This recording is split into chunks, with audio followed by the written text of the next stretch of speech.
santai. Maksudnya lu ngecek, udah pernah ngecek gitu? Udah pernah ngecek ke rumah sakit? Iya, ada kan teman-teman banyak kerja di sana, Far. Iya sih, tinggal nanya ya. Iya, jadi mereka malah justru setelah pandemi ini nggak ada kerjaan mereka, makanya mereka kayak main TikTok segala macam, like. Dan ya saya juga ya hampir nggak setiap hari sih, tapi sering banget keluar jalan-jalan naik sepeda gitu. It's like orang-orang nggak apa ya. Ya, cuman gara-gara pemerintah pusat yang ngasih instruksi ke Pemda Bali untuk kita harus gawat, kita harus ketakutan, kita harus bla bla bla. Ya akhirnya semua orang jadi ikut-ikutan ketakutan gitu. Padahal sebenarnya enggak. Itulah kayak saya pakai komparasi tadi ya. Bali melting pot, orang dari Cina, banyak orang dari Eropa, banyak orang dari Amerika juga ada. Seharusnya jika benar ini semenular itu, seeksponensial itu cara penularannya, sudah ribuan korban di Bali. Buktinya sekarang cuma 4 dan itu pun 2 imported case dan mereka sudah tua, sudah umur di atas 60-an. Beli. Dan di Bali ya Far ya. Nggak apa-apa, terus. Dan di Bali setiap tahun itu selalu ada warga negara asing yang meninggal. Selalu. Jadi kok kita tiba-tiba sekarang mikir, ada bule meninggal di Bali, itu COVID. Ya elah, tahun lalu juga ada 14 bule meninggal naik motor, ada 3 bule meninggal sakit jantung. Itu biasa itu. Like people die, orang meninggal. Nah, berarti lu nggak setuju nih kalau misalnya pantai ditutup, villa-villa ditutup, lu nggak setuju nih kalau di Bali? Fuck. Ini sekarang ya server-server di Bali ini, saya kan udah bicara sama beberapa server. Mereka sekarang sudah mungkin kalau disulut itu mereka akan demo. Nah, berarti kan kenapa? Gimana Beli? Kenapa? Karena pemerintah nggak adil. Orang yang olahraga bersepeda diperbolehkan, orang yang jogging diperbolehkan, orang main futsal, orang main bulu tangkis boleh, olahraga yang lain itu boleh. Gym masih buka, server nggak dikasih. Mereka mau surfing di kolam renang, gimana dong solusinya? Kan kemarin tuh ada beberapa video yang sempat viral, ada turis gitu kan, bule lagi party-party di villa. Terus pada akhirnya diserang sama netizen karena kok lagi lockdown, atau bukan lockdown ya, karena lagi self quarantine kok masih sempat bikin party gitu. Menurut lu gimana? Saya tidak bisa menyalahkan warga negara turis-turis itu 100%. Karena begini, kita balik ke Bapak Terawan ya, kita bicara sedikit tentang Bapak Terawan, Menteri Kesehatan kita. Di awal-awal Februari ya, kan beliau seringkali bikin statement yang intinya itu virus ini tidak berbahaya, virus ini akan sembuh dengan sendirinya. Nggak usah pakai masker, nggak perlu kecuali kamu sakit. Dan banyak statement beliau tuh yang sepertinya meremehkan kasus ini, virus ini. Kemudian mainstream media, ini kembali lagi ke mainstream media. Mainstream media itu dengan ya kita semua tahu ya, jika sebuah headline berita itu tidak seksi gitu, tidak kontrovertif,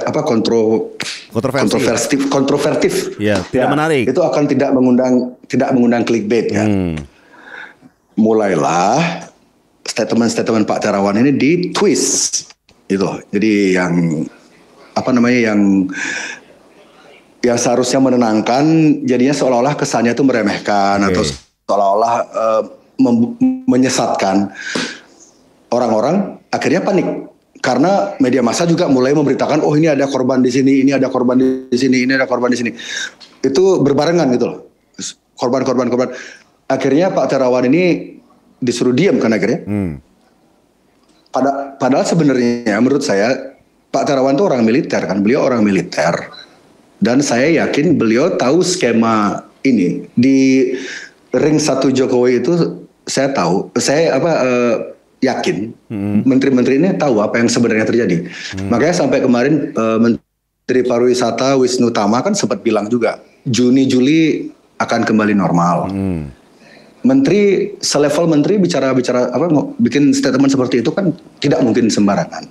Itu pasti sudah ada pertimbangan panjang sebelumnya, sudah ada percakapan yang panjang lah gitu. Jadi kasus bule itu, yang bule-bule party itu saya nggak bisa nyalain mereka 100% karena bisa jadi virus ini bukan bisa jadi seperti yang saya percaya 100%. Virus ini tidak seberbahaya yang diberitakan oleh mainstream media, karena pemilik mainstream media ini, pemilik mainstream media, kekuatan di belakang mainstream media ini adalah orang-orang yang punya kepentingan di big pharma, di bisnis farmasi. If you follow the money ya, in every game, dalam semua permainan, mikro, makro, just follow the money. Ini skema COVID ini siapa yang paling diuntungkan? Just follow the money, akhirnya kamu akan tiba di titik vaksin. Dan Bill Gates berkali-kali bilang vaksin ini adalah final solution. Solusi terakhir.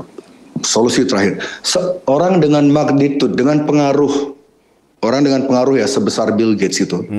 Dan dia bukan orang yang bodoh. Mengatakan, bikin statement final solution itu kan berarti dia tuh yakin banget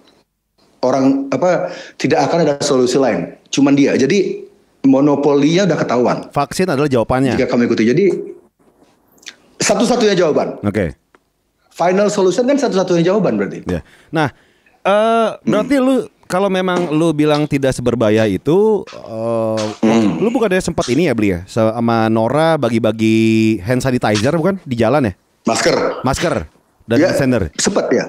Itu karena saya membantu teman. Tapi kalau misalnya nggak seberbahaya itu jadi kan kayak nggak perlu hand sanitizer dan masker.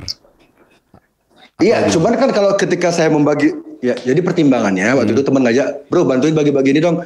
Kalau saya nggak pakai masker, bagi-bagi itu orang akan kabur. Karena ngelihat muka lo atau gimana? Keduanya. Percampuran kedua itu yang bikin. Ya, maksudnya ya kan secara kita kan ceritanya lagi ngasih orang masker, ngasih orang pembersih tangan. Sementara kalau kita nggak pakai masker itu kan orang jadi nggak percaya. Dan itu pun murni saya lakukan karena bantu teman aja. Jadi dia punya dia ingin berdonasi itu ya udah saya bantu. Nothing.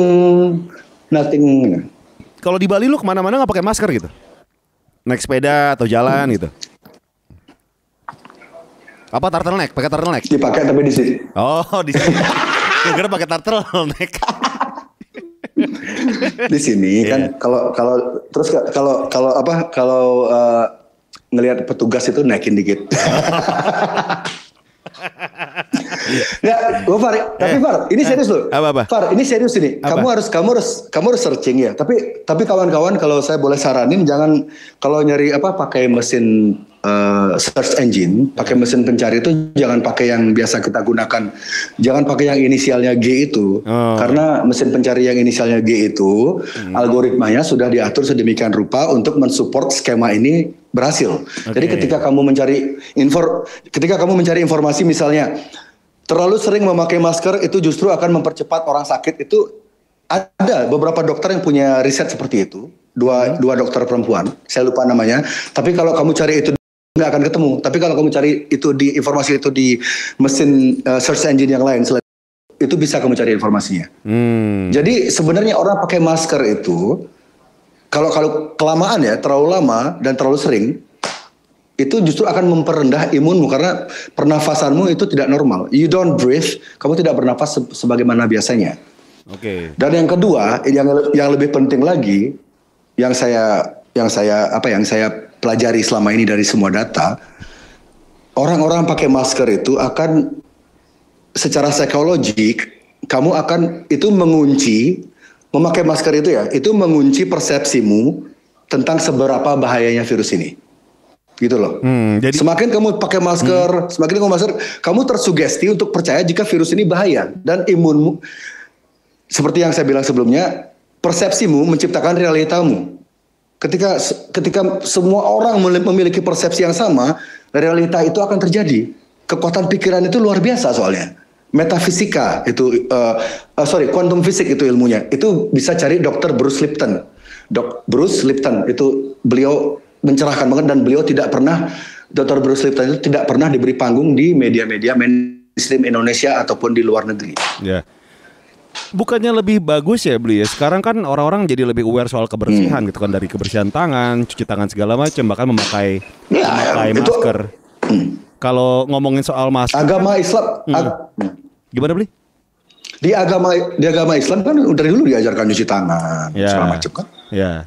Nah terus ketika keluar rumah kan banyak polutan nih, Ketika pakai masker kan, kalau toh memang COVID itu menurut lo nggak berbahaya, kan juga membantu kita menjaga kesehatan kan dari polutan-polutan yang ada. Gini loh, betul.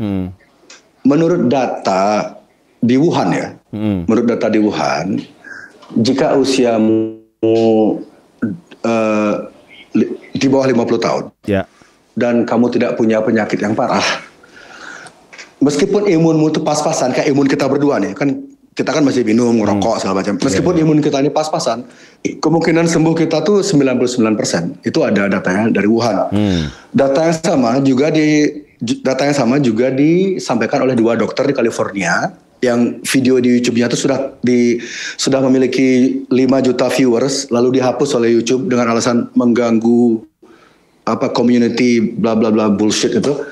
2 dokter itu persis sama. Angka fatality-nya COVID ini 0,03, bahkan lebih rendah dari 1%, 0,03%. Okay. So basically kamu nyebrang jalan beli bakso di depan gang, di depan rumahmu, di warung depan rumah, udah pasti ketemu virus itu. Di jalan yang sepi, bukan di jalan yang sepi gitu ya, kamu nyebrang beli bakso, nggak ngeliat kiri kanan, kemungkinan mati itu lebih tinggi daripada kena COVID. Percentage ya, kita bicara percentage ya. Oke.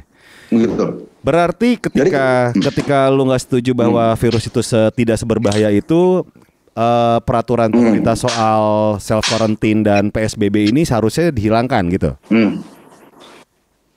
I think so ya. Kembali normal. Ya, ini solusi dari saya kan, dari tadi kan orang pasti mikirnya. Kalau baca doang ada solusi nih. Iya. Ya. Solusinya apa? Solusi ini juga sudah disampaikan oleh siapa namanya? Solusi ini juga sudah disampaikan oleh Dr. Tirta. Orang yang sudah positif COVID, yang terjangkit COVID dan orang yang usianya sudah lanjut, yang sudah di positif COVID. Jadi tiap-tiap kota yang angka penderita COVID-nya tinggi itu dibikinkan mega cluster. Jadi mega cluster ini jadi satu pintu. Jadi semua orang yang terkena COVID itu dikumpulkan di sana, kan nggak banyak itu sebenarnya. Tiap kota tuh berapa sih? Di Bali cuman berapa sih yang kena COVID? Cuman media aja yang membuat kesannya tuh semua orang kena COVID, like fuck media man. Oke. Jadi di tiap kota yang memang ada gini ya, penderita COVID-nya itu dibikinkan mega cluster agar untuk menyelamatkan, untuk memutus penularan kan, karena tidak menyebar. Kedua, untuk menyelamatkan nyawa tenaga medis, karena tenaga medis tidak akan sepanik yang sekarang ini, karena mereka sudah satu pintu semua dipusatkan di satu tempat. Saya pikir kalau pemerintah serius itu bikin mega cluster tuh bukan hal yang susah loh. Contohnya di Bali ya. Sekarang kan Bali punya kantor Pemda Badung.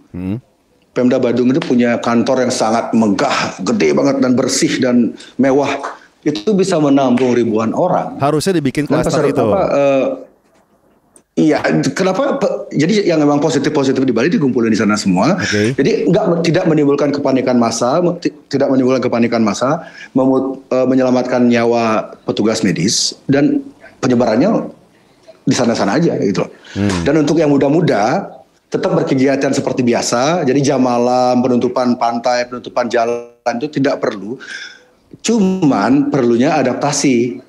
Ya seperti yang Mas Gofar bilang tadi lah, pakai masker, cuci tangan. Masker, cuci tangan. Yeah. Ya itu kan untuk orang Indonesia yang suka makan nggak pakai sendok garpu gitu kan bagus tuh nyuci tangan itu, kamu nggak diare kan. Terus pakai masker untuk melindungi kita dari TBC. TBC itu lebih berbahaya daripada COVID. Angka kematian TBC di Indonesia tuh jauh lebih tinggi dari COVID, dan dia penularannya itu sudah terbukti airborne, lewat udara. Dokter Tirta juga sudah mengkonfirmasi itu. Dokter-dokter lain juga banyak yang memberi saya informasi seperti itu. Jadi TBC ini jauh lebih fatal sebenarnya daripada COVID, dan jika sekarang kamu memang ingin menjaga kesehatanmu, pakai masker tuh sebenarnya kamu tuh melindungi dirimu tuh bukan dari COVID tapi dari TBC. Oke. Dan solusi ketiga apa tadi? Social distancing. Ya. Itu perlu. Social distancing itu bisa ya kalau kamu nggak mau kurap, nggak mau kadas ya perlu sih. Oke. Berarti intinya adalah menurut lo PSBB itu dihilangkan, tapi orang-orang tetap melakukan yang namanya pakai masker, pakai adaptasi, dan melakukan pekerjaan seperti biasanya gitu. Iya. Jadi kalau misalnya harus ada konser itu ya konser aja itu, tapi mungkin ya penontonnya pakai masker semua, itu oke lah. Vokalisnya pakai masker. Ya kan Slipknot pakai topeng bisa nyanyi. Oh iya bener juga. Gak ngaruh juga ya. Atau masker dari jaring. Malah bagusan. Iya malah bagusan. Beli, ini gue gue ngelihat Twitternya Alit ya. Alit tuh ngomong kayak, kenapa ketika lo menyuarakan soal Bali tolak reklamasi itu jarang dapat spotlight gitu kan. Tapi ketika lo menyuarakan teori konspirasi, lo dapat spotlight dari diwawancara TV segala macam. Yang pada akhirnya yang ditakutkan oleh Alit, kalau nggak salah gue baca ya, apakah ini penggiringan biar lo dikatain halu? Yang pada akhirnya ketika lo mau kampanye apapun, mau Bali tolak reklamasi kayak apapun, itu dianggap kayak sesuatu yang halu aja. Iya, ini analisa si Alit Sitlisius itu 100% benar. Dan ini adalah sebuah penerapan metode Operation Mockingbird. Kalian bisa search, ini namanya Operation Mockingbird. Operation Mockingbird itu adalah taktik atau strategi membuat orang kehilangan kredibilitasnya. Jadi saya ketika menerima tawaran dari Kompas kemarin itu, saya memang dikondisikan untuk dijebak, dan saya kurang gitu. Karena saya membuat keputusannya buru-buru, keputusan itu saya ambil last minute gitu, ambil aja deh. Akhirnya saya kurang siap dengan data saya, meskipun apa yang saya ucapkan di sesi Aiman Kompas itu tidak ada yang salah menurut saya berdasarkan data yang saya punya. Tapi karena mereka memframe, jadi ketika saya menjelaskan dipotong iklan, ketika saya bicara dipotong sama si Aiman anjing, saya bilang anjing. Anji penyanyi. Anji, iya. Anji. Ya. Oh Anji. Ya. Jadi ketika saya bicara dipotong terus sama dia, ketika dokter yang lagi narasumber lagi satunya bicara tidak pernah dipotong sama si Aiman. Jadi di Kompas itu saya emosi ngobrolnya. Ketika mau jelasin dipotong iklan, makanya artikulasi saya tidak bagus waktu itu, dan saya di sana kecolongan, dan mereka berhasil mempraktekkan strategi Operation Mockingbird. Mockingbird namanya. Jadi Mockingbird kan mengolok-olok itu loh. Ya, kayak membuat lu malu jadinya ya. Orang-orang jadi iya gitu. Dan itu cukup berhasil. Tapi dari misalnya yang nonton tuh let's say 1 juta orang yang nonton. Ya. Bilanglah 70%-nya menganggap saya orang halu. 30% ini yang mereka sebelumnya tidak mengerti apa-apa, mungkin mereka tidak terlalu paham tentang teori konspirasi. 30% ini akhirnya mereka akan mencoba tahu, cari tahu, mencoba belajar, dan akhirnya akan ada lebih banyak orang lagi yang percaya. Karena saya yakin banget, semakin banyak orang yang percaya akan konspirasi ini, semakin banyak orang yang tahu bagaimana penyakit ini membunuhmu secara psikologik, maka orang-orang akan tidak sepanik sekarang. Orang-orang akan lebih berani hidup, dan rumah sakit akan tidak dipenuhi orang-orang yang seharusnya tidak sakit. Pasien-pasien pasien non-COVID yang memang kritis, yang mereka tuh perlu penanganan yang intensif, akhirnya mereka bisa ditangani sebagaimana mestinya. Karena sekarang kan banyak banget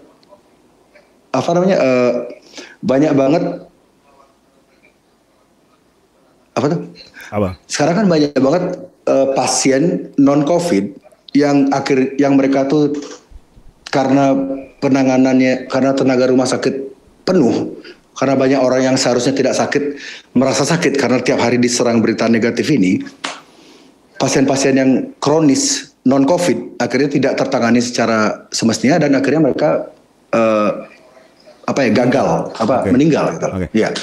Dan ini kemarin juga saya dengar ada yang curhat gitu, almarhum Mas Didi Kempot. Jadi beliau itu sudah lama tidak enak badan, sudah lama nggak fit lah. Tapi karena bombardir mainstream media yang sangat mengerikan dan kondisi rumah sakit yang digambarkan begitu panik segala macam, akhirnya beliau tidak mau ke rumah sakit gitu. Beliau memilih untuk tidak mengobati penyakitnya. Oh, sempat ngobrol sama. Jadi kalau kita pikir gitu? Enggak, ada teman yang curhat ke saya, orang yang cukup kenal dengan beliau gitu.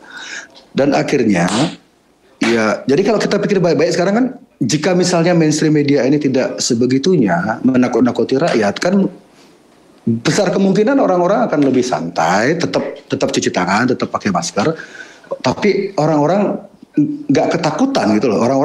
Soalnya gini loh. Ya seperti balik ke metodenya Dr. Bruce Lipton tadi, ketika orang-orang ketakutan itu adalah orang-orang yang paling gampang sakit, orang-orang yang paling gampang dikelabui, orang-orang yang paling gampang dikontrol itu adalah orang-orang yang ketakutan. Dan itu teknik ini, metode ini sudah digunakan sejak zaman Nazi, sejak sebelum zaman Nazi juga sudah digunakan oleh elit global ini.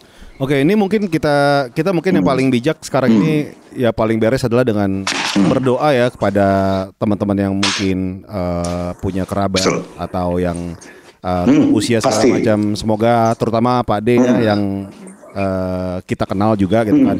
Semoga mendapatkan tempat yang lebih baik gitu kan. Oke. Nah, iya betul. Berikutnya adalah soal pernyataan lo yang sepertinya terburu-buru mendapatkan mengiyakan interview dari Kompas. Berarti lu menyesal dong udah mau ikutan gitu? Enggak juga sih. Enggak juga. Karena itu seperti saya bilang tadi.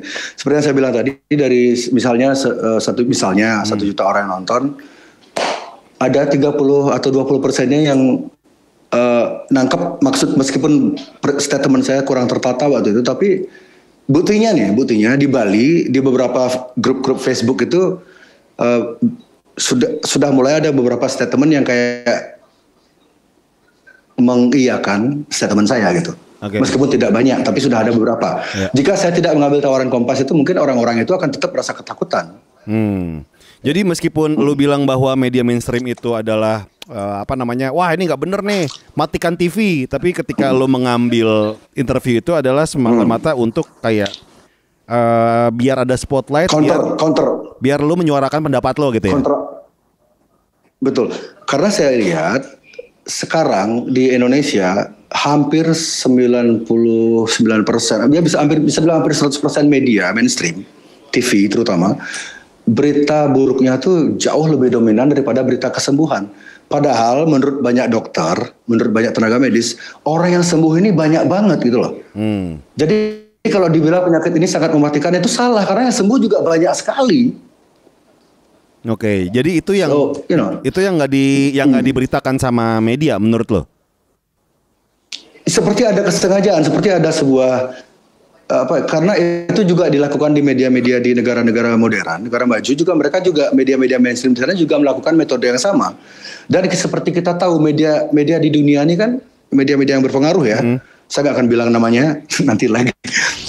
Itu dikontrol oleh 6 perusahaan. Ya itu yang komen-komen itu ada benar tutupaan itu. Jadi mereka ini punya ratusan anak-anak media untuk menciptakan ilusi jika kita itu punya pilihan. Padahal sebenarnya pilihan kita itu tidak ada, karena narasi besarnya dari pusat itu ya adalah sebarkanlah ketakutan agar orang-orang makin banyak takut, makin banyak sakit. Angka korban COVID tinggi, akhirnya negara-negara lockdown, akhirnya negara-negara menerima wajib vaksin, mandatory vaksin. Ketika kita sudah tiba di titik itu, kita menyerah, semua orang menjadi dari ekonomi A B semua menjadi D karena donasi akhirnya semua miskin bareng gitu. Barengan miskin. Akhirnya kita gimana caranya biar kita bisa balik ke datanglah malaikat Bill Gates dengan solusinya. Oh, final solution. Kan dia ini saya nggak ngarang loh. Di banyak interview dia bilang gitu. Satu-satunya cara agar dunia ini normal kembali adalah dengan vaksin. Vaksin berulang-ulang kali. Dan dia bukan dokter. Tapi kan di belakang masuk akal nggak? Di belakang Bill Gates kan mereka punya ilmuwan yang meriset itu semua gitu kan. Oh iya. Dr. Fauci. Jika kawan-kawan ingin benar-benar tahu siapa Fauci sebenarnya, go to apa tadi websitenya Mas? Plandemic Movie apa? Go to www.plandemicmovie.com apa org. Itu membongkar topeng Fauci yang sebenarnya. Jadi dan itu kalau kamu cari di ini kesebut tuh disensor. Ya, informasi. Ya udah mulai ngeblur. Serius? What the fuck? See. Listriknya mati kali. Enggak, hidup. Paketnya habis. Anjing, ini pakai wifi. Aku enggak what the fuck? Tapi suaranya masih agak jelas sih. Masih agak jelas. Masih masuk suara. Oke. Yeah. Saya lanjutin aja ya ngomongnya. Iya. Gara-gara tadi bilang inisial G itu anjing. Kalau mau tahu siapa Fauci yang sebenarnya itu cari www.plandemicmovie.com. Itu di sana mengupas siapa Fauci sebenarnya. Dan jika Anda ingin tahu siapa Tedros, kepala WHO sekarang, itu juga punya rekam jejak yang sangat kotor. Dan kalian tidak akan bisa cari informasi itu di mesin pencarian selama ini kita pakai. Jadi pakailah mesin pencari yang lain. Di sana kalian akan bisa mencari semua berita tanpa filter. Ya, jadi algoritmanya tidak difilter. Jadi di sana pertempurannya fair gitu loh. Pertempuran informasinya fair. Dan kamu bikin keputusan sendiri. You make your own decision. Jadi jangan mau disetir sama narasi tunggal WHO ini, jangan. Jangan mau disetir sama narasi tunggal mainstream media, jangan. Kita harus cari informasi dari semua sisi. Because kita semua tahu media ini dikuasai oleh kekuatan yang itu aja, dan kekuatan yang itu aja mereka punya investasi besar-besaran di farmasi. Kalau kamu mengikuti pola skema COVID ini kan solusi satu-satunya itu adalah vaksin, farmasi. Iya. Jadi mainstream media tentu saja bos-bos mainstream media yang berpengaruh mendukung vaksin. Oke. Bli, lu pernah dites COVID gak sih? Belum. Oke. Kemarin gue sempat dites COVID kan. Soalnya waktu ada mau endoskopi, memasukkan sesuatu dalam mulut gitu kan, selang gitu kan, harus ada ya namanya tes COVID dan scan toraks segala macam, dan ya alhamdulillah sih negatif ya. Nggak ada tanda-tanda soal COVID. Kayak swab ya? Enggak, ini di scan toraks, CT scan torak sama darah segala macam. Oke. Ya. Oke. Nah di situ kan berarti lu belum pernah tes COVID, dan karena emang lu nggak percaya itu gitu. Saya percaya COVID itu ada, cuman saya belum dites. Oke. Nah terus Bli, ini ngomongin soal yang namanya konspirasi gitu kan, masih ngomongin soal konspirasi.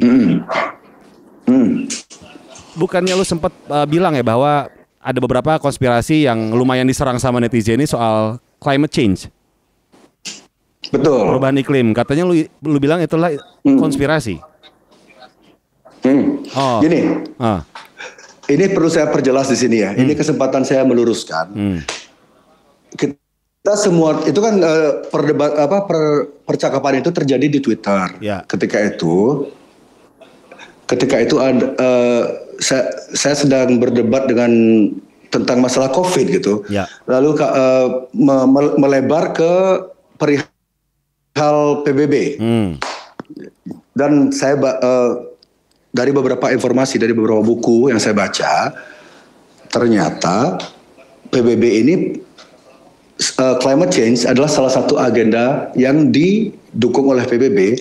Saya tidak mengatakan perubahan iklim itu bohong, enggak. Yang saya maksud di tweet saya itu adalah solusi-solusi yang ditawarkan oleh PBB terkait climate change ini banyak yang tidak real, ya, banyak yang palsu, itu solusi-solusi palsu. Contohnya apa, Bli? Solusi-solusi yang sebenarnya, contohnya kalau kamu cari dokumenter terbaru rilisan Michael Moore, judulnya Planet of the Humans yang baru rilis 5 hari lalu, di sana menjelaskan bagaimana solar panel yang selama ini kita anggap sangat ramah lingkungan, ramah energi, itu ternyata efek daya hancurnya itu lebih besar daripada kita menggunakan tenaga sumber energi gas atau fosil.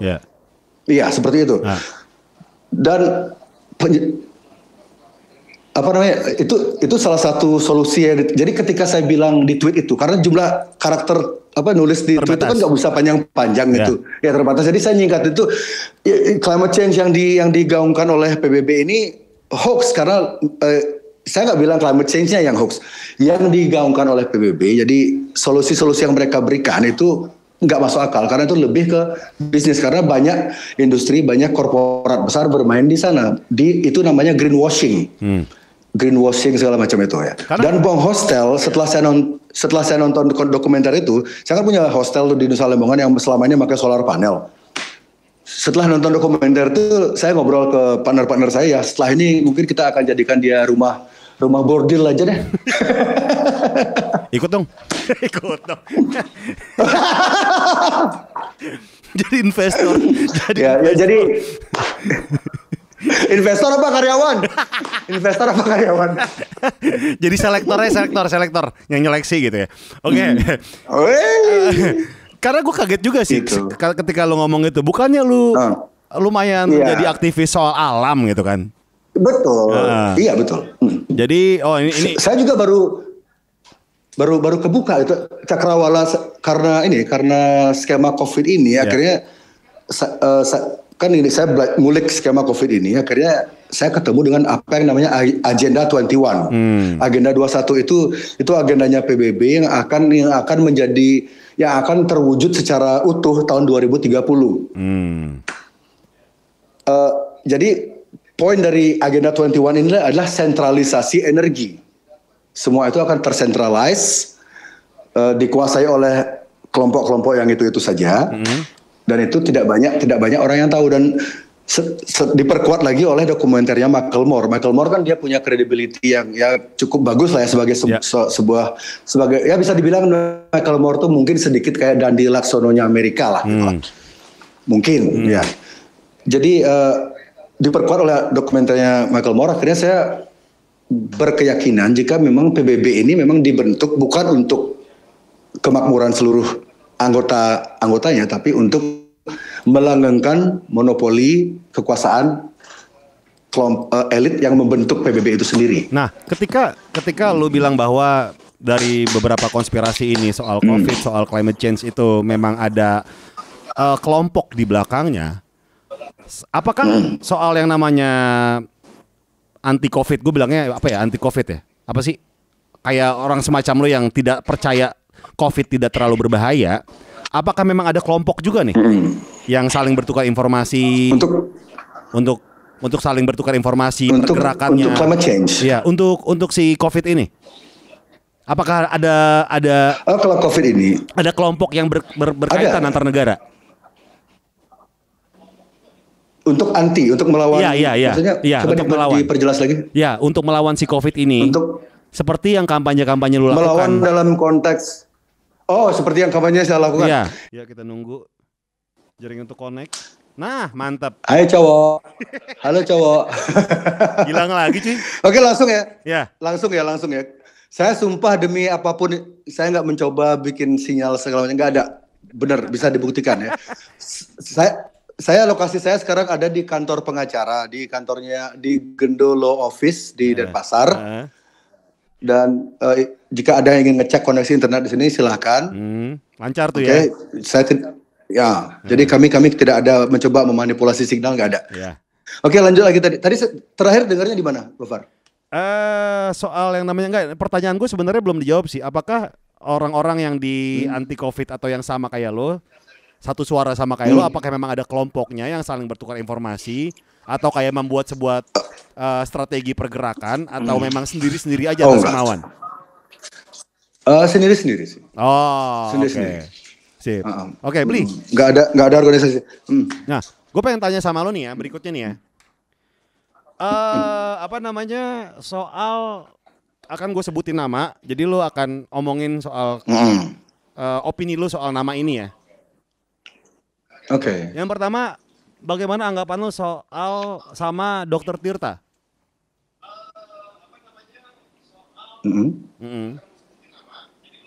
Ya, kami sepakat. Saya sama Dr. Tirta, kami sepakat jika media mainstream terlalu melebih-lebihkan hal yang negatif dan mereka tidak pernah menggoreng isu-isu yang positif. Contohnya angka-angka kesembuhan itu sangat jarang diangkat oleh media massa. Oke. Itu jadi kesepakatan saya dengan Tirta seperti itu. Oke. Yang berikutnya adalah opini lu soal Ahmad Dhani. Ahmad Dhani pengecut sih. Kenapa Kenapa pengecut?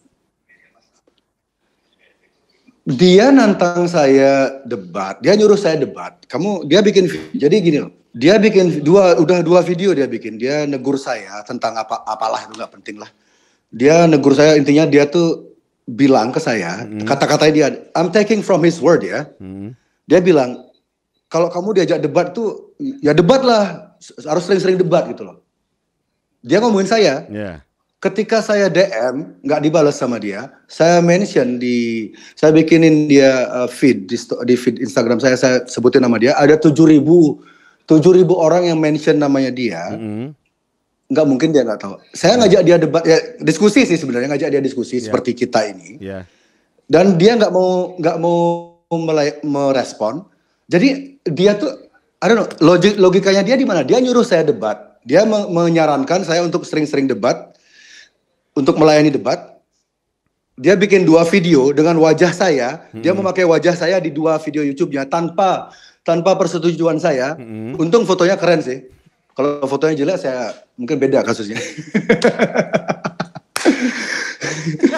Jadi dia pakai wajah saya di videonya dia. Di videonya dia tanpa persetujuan saya, ngomongin saya, menganjurkan saya untuk menyarankan saya untuk sering-sering debat. Ketika saya ajak dia debat, dia tidak mau. Itu namanya orang apa kalau nggak pengecut? Kolom komentar di YouTube-nya dia matikan. Oke. Nama berikutnya Deddy Corbuzier. Joe Rogan Indonesia. Karena mirip mukanya gitu atau gimana? Bela diri, profesi, punya kan bekas host TV juga. Joe Rogan kan bekas stand up comedian, backgroundnya sama dan body, cara pembawaan, physical, backgroundnya juga, ya everything, similarity. Gimana pendapat lo soal Aiman? Not fair. Sebagai host dia nggak fair. Dia selalu memotong ketika saya bicara selalu dipotong dan dia nggak netral. He's not doing his job. Karena durasi mungkin. Karena durasi mungkin. Still sebagai host, dia kan di posisinya dia host. Dia tuh bukan lawan argumen saya, lawan debat saya gitu.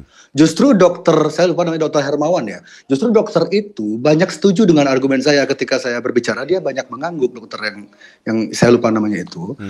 Aimannya yang justru agresif menyerang saya. Jadi Aiman, he's not doing his job. He should be fired. Oke, Bli. Teman-teman band kayak Bobby, Eka ngelihat sekarang lo yang seperti ini, apakah mereka menegur atau kayak mendukung aja atau gimana? Kayak ada nggak sih kayak omongan-omongan kayak cuy nggak usah segitunya kali? Ada kayak gitu nggak sih atau mendukung aja?